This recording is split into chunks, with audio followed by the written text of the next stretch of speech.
Fridays with Geraldo segment tonight. Very sad thing to report. Yesterday on Mr. Rivera's radio program, we had a discussion where he was right and I was wrong.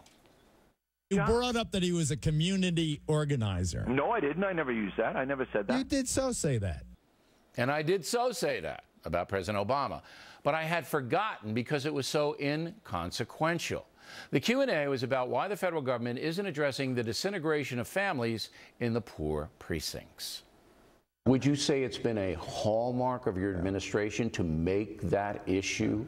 Because I don't believe it has. I know you've given the speeches, and I know you understand the problem because you're a community organizer from Chicago. All right? But I don't see the pressure from the federal government to go in and say, this is wrong. This is killing futures of babies and children. So you think that by me referring to the president as a community organizer, which of course he was, that's an insult, Rivera. You think I insulted him by saying that? First of all, this isn't the first time you've been wrong. You're wrong on immigration by your own admission. You and I had a classic confrontation on immigration reform. Criminal illegal. It was about immigration reform. No, the need for immigration reform. Wait, when we almost had a brawl on this set, right? We were talking about criminal illegal aliens, not law-abiding, and I have not changed my position on that. I disagree, and you're leaning in. Now you're giving me. You're leaning into me the way you're leaning into the president. There, you had the high ground, you just lost it. But here's the key question. I was referring to him because he should be very sensitive to this issue because he has direct experience. When somebody refers to me as a high school teacher in an education discussion, I take that as a compliment. And I think he took it as a compliment. You, in many ways, I think, first of all, this was not a classic interview. What you had here with you and President Obama was a culture clash. It is almost as if you were two equals with opposite worldviews coming together for a confrontation. It was the president of most of the white guys in America, that's you, and Barack Obama, the president of almost everybody else. And the discussion was at that level. It wasn't with the classic decorum and deference and respect you pay the office. There's only been 44 men in the history of the country that have been president. This was not that. You and the president, and I'm your biggest fan, and one of the few people in this neighborhood that will call you out when you're wrong.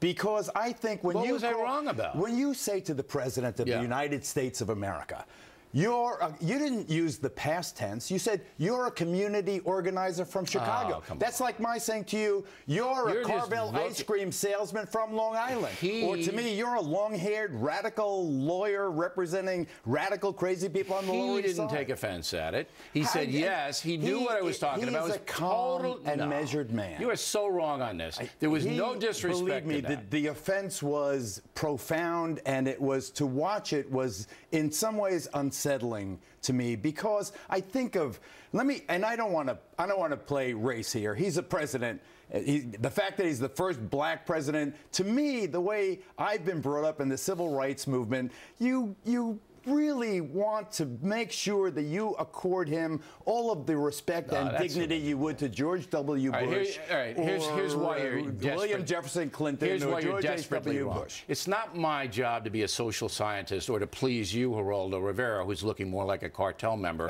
every day. Okay? It's not my job to do that. My job is to get. Start picking you apart. My job is to get information. That's my job. I got it. And I asked him the tough questions that nobody else, no one, has asked him. And the reaction all over the world, because now we're discussing all of this. This is what journalists do. What you did was strip him of his majesty, so to speak. I don't believe a president has majesty. But he does, Bill. He's not the mayor of Hartford. He's not the public service commissioner. No, he's so wrong. He's a direct descendant of George Washington, Abraham Lincoln, Teddy Roosevelt, and Dwight Eisenhower. And I respect the office. But here's the deal. He's accountable to the people. I'm the people's voice. I have to ask the questions, and I did in a polite way. This was a dramatization of the divide in this country. You two represent two halves of America. I don't in any way diminish the righteousness of your positions on these issues. You were right about the disintegration of the inner city family. But because you were right, it was obscured by the fact that you diminished minimized him. No, I You were a didn't. community organizer from Chicago. He's the occupant of the Oval Office, for He's goodness proud sakes. of that, and he should be. When you work in a forum, when you're a community organizer to help poor people, that's something you should be proud of. You know what it Just like I'm proud of being a high school teacher. You were Mitt Romney's older brother, only sharper, more confident, and more informed. You see it through race. I don't go in there with any race at all. Don't minimize what I'm saying. I don't do that. You said it yourself. He's the first black president, so I got to go in with deference. Because we have to be deferential to whomever occupies that office a special. Journalists have to get to the truth. This was less journalism than it was a debate between co-equals representing different world we got views. a lot of stuff on the record. You and Barack Obama both know how to solve all the problems, and neither of you have anything in common other than your height. You're not much taller than you. I don't know. You really? I don't know. See that? You're wrong about that. That too. He doesn't know what he's doing there. But he was right that I didn't call him. But I did it, and I didn't do it with any attempt to diminish him at all. I respect him and the office of the presidency, and I thought I brought that. All right, Geraldo, always lively, okay? Buy his coffee from Colombia. I'd like to see you and Barack Obama like that game used to play basketball. We were supposed to. He said he'd spot me 10 out of 11 on 101. He's still waiting. And we are asking you to vote on BillO'Reilly.com poll. Please grade my interview with the president. A to F. We know what Mr. Rivera has given me. And we'll give you the